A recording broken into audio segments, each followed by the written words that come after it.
Seigneur, donne-moi de cette eau que je n'ai plus soif. Alors, Jésus lui donne-t-il cette eau, vive ou non? Il change brusquement de conversation et répond à cette demande par Va, appelle ton mari et reviens. Où est-elle cette eau promise, cette eau vive, cette eau qui comble la soif, cette eau qui devient source jaillissante pour la vie éternelle? Plus loin, il est question de nourriture, une nourriture inhabituelle. C'est une nourriture que vous ne connaissez pas. Ma nourriture, c'est de faire la volonté de celui qui m'a envoyé et d'accomplir son œuvre. Qu'est-ce que cette eau vive et comment la reçoit-on? La Samaritaine la recueille-t-elle? Comme dit l'Écriture, de son cœur couleront des fleuves d'eau vive. En disant cela, il parlait de l'Esprit Saint, qu'allait recevoir ceux qui croiraient en lui.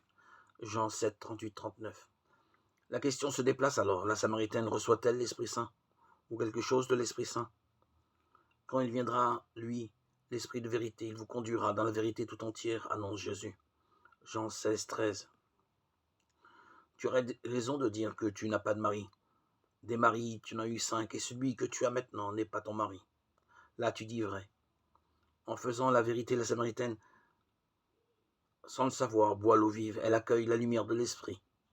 Venez voir un homme qui m'a dit tout ce que j'ai fait. En buvant l'eau vive, elle se met en disposition pour partager la même nourriture que Jésus, faire la volonté du Père, lumière de la vérité.